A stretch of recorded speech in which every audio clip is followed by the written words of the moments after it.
3, 2, 1.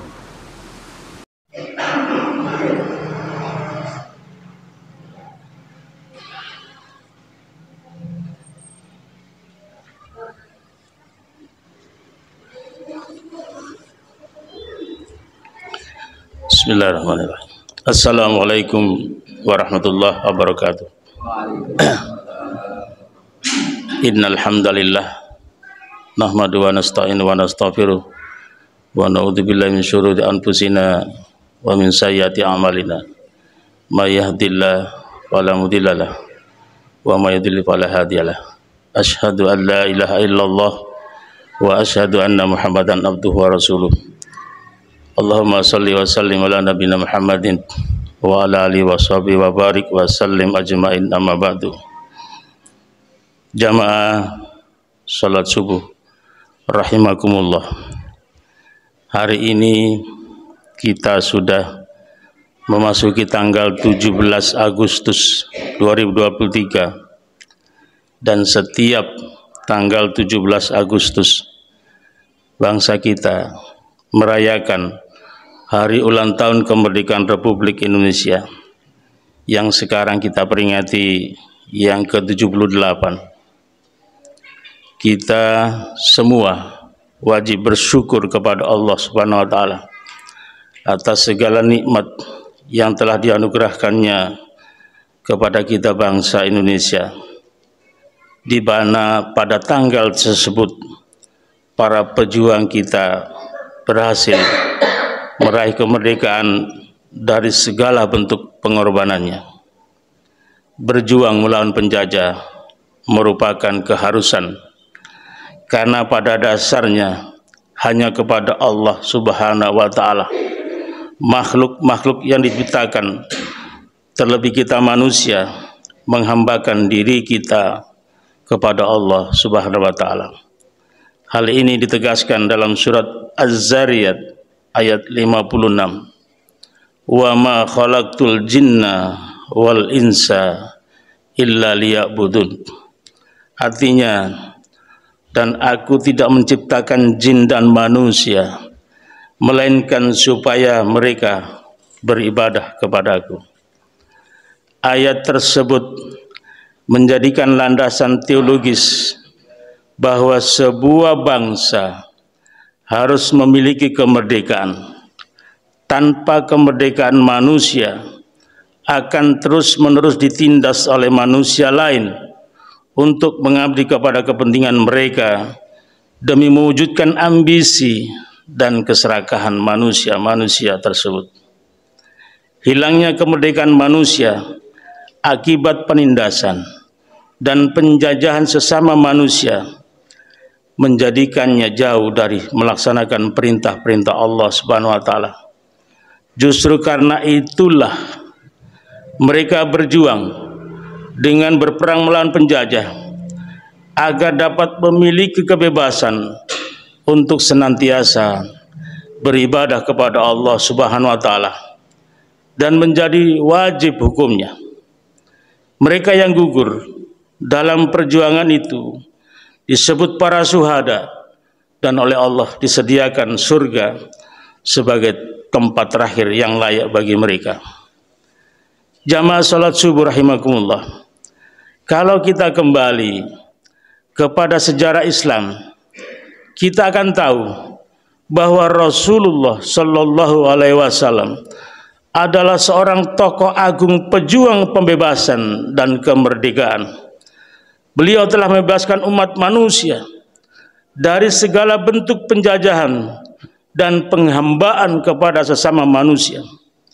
Sejarah membuktikan kepada kita bahwa di saat beliau diutus menjadi nabi dan rasul, umat manusia pada saat itu telah terlalu jauh dari bimbingan para rasul terdahulu.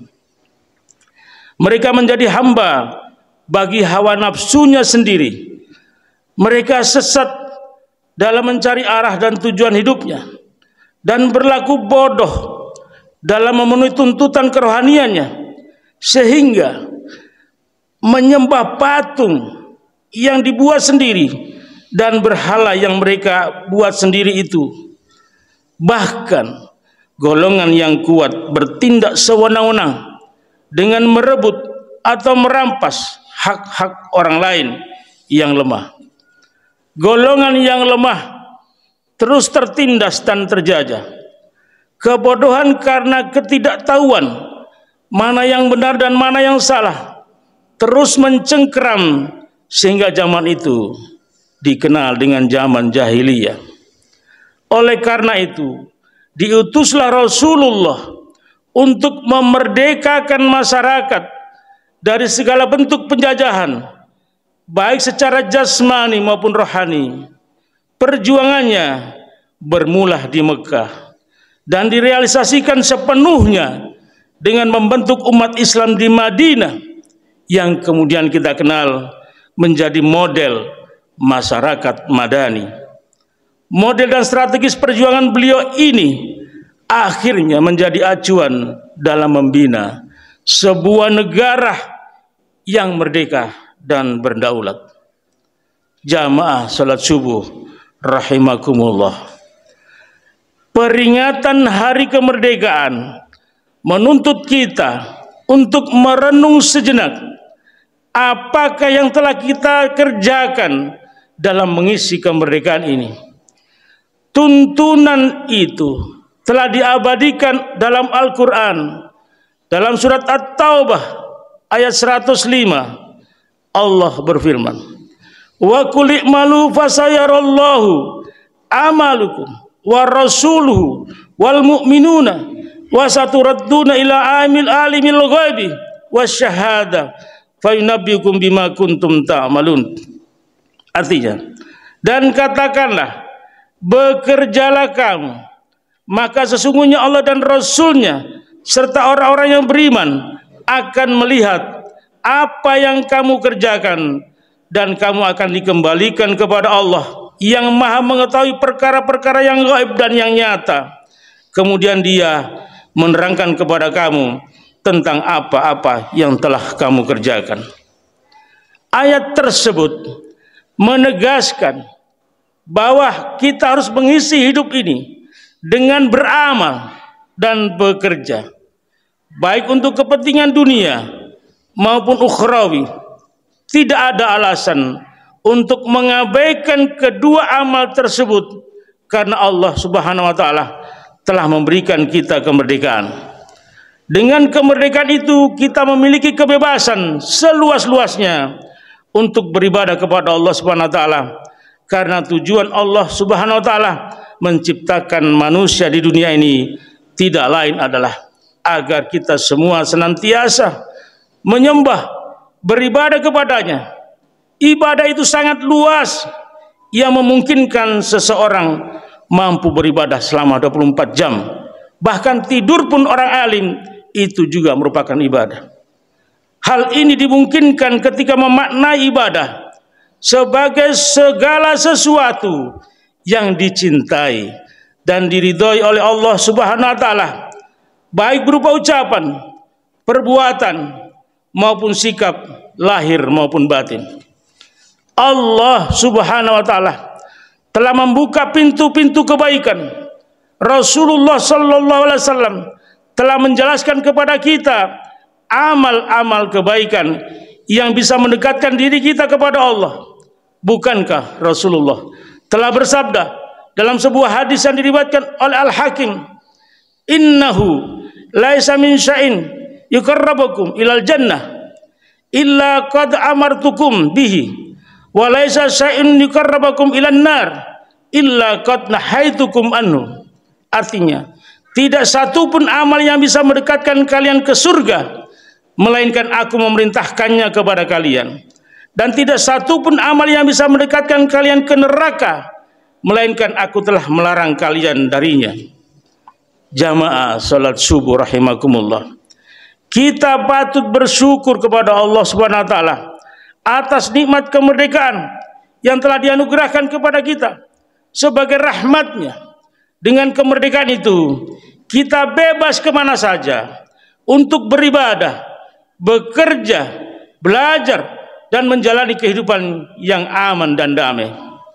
Bisa kita bayangkan betapa mengerikan dan sulitnya hidup di sebuah negara yang dilandasi peperangan, yang peperangan di latar belakang apapun, bisa jadi karena penjajahan, bisa karena perang saudara, konflik antara etnis dan golongan, dan itu pasti sangat membawa penderitaan. Kita bersyukur kepada Allah Subhanahu wa taala karena dengan kemerdekaan maka keamanan lebih bermakna dalam diri kita. Kita dapat menikmati berbagai kemakmuran, pembangunan, dan kemajuan-kemajuan. Kita berdoa semoga Allah Subhanahu wa taala terus memberikan nikmat ini dan bahkan menambahkannya. Semoga pula kita mampu menunjukkan rasa cinta kita yang terus bertambah kepada agama dan negara kita. Allah Subhanahu wa taala menegaskan di dalam Al-Qur'an surat Ibrahim ayat 7, la in syakartum la azidannakum wa la in kafartum inna adzabi lasyadid. Artinya, sekiranya kamu bersyukur, niscaya aku akan tambahkan nikmatku, dan sekiranya kamu kufur, sesungguhnya azabku amatlah pedih. Jamaah salat subuh rahimakumullah. Sebagai tanda syukur kita kepada Allah yang telah menganugerahkan kemerdekaan, dan terima kasih kita kepada para pejuang dan pahlawan yang telah berhasil meraihnya, maka tidak sepatutnya kita menyia-nyiakan nikmat dan kesempatan-kesempatan yang ada dalam rangka mengisi kemerdekaan. Bahkan pemerintah telah menetapkan tema peringatan HUT kemerdekaan RI yang ke-78 ini adalah disiplin kerja dan cinta budaya. Tema ini sejalan dengan firman Allah dalam surat Al-Insyirah ayat 7 dan 8. Fa idza faraghta fansab wa ila rabbika farghab. Artinya, maka apabila kamu telah selesai dalam suatu urusan, kerjakanlah dengan sungguh-sungguh urusan yang lain, dan hanya kepada Tuhanmu lah hendaknya kamu berharap. Ayat ini melandasi upaya kita bahwa setelah kemerdekaan kita capek, kita harus mengisinya dengan disiplin kerja yang tinggi dan tetap mencintai budaya bangsa kita sendiri. Kemerdekaan sesungguhnya bukan tujuan, tetapi merupakan jembatan emas untuk mencapai cita-cita luhur bangsa Indonesia. Telah bercita-cita sebagai bangsa yang merdeka, bersatu, berdaulat, adil dan makmur. Bangsa Indonesia memiliki budaya sendiri yang memungkinkan untuk tetap menjaga Pancasila, Undang-Undang Dasar 45, Bhinneka Tunggal Ika dalam rangka Negara Kesatuan Indonesia NKRI. Jamaah salat subuh yang dirahmati dan dimuliakan oleh Allah. Sebagai akhir apa yang dapat kami sampaikan, marilah kita berupaya untuk menjaga dan mengisi kemerdekaan sesuai dengan peran dan fungsi kita masing-masing, dan selalu waspada terhadap segala kemungkinan adanya bangsa lain yang ingin menguasai segala kehidupan negara kita Indonesia, terutama di bidang ekonomi dan pemerintahan, sehingga pada akhirnya kita tidak mampu mewujudkan cita-cita bangsa yang bersatu, berdaulat, adil dan makmur. Untuk itulah marilah kita berdoa kepada Allah Subhanahu wa taala, semoga akan muncul pimpinan bangsa yang amanah dan memperoleh ridha dan berkah dari Allah Subhanahu wa taala. Subhanaka Allahumma wa bihamdika asyhadu an la ilaha anta astaghfiruka wa atubu ilaik. Wassalamualaikum warahmatullahi wabarakatuh.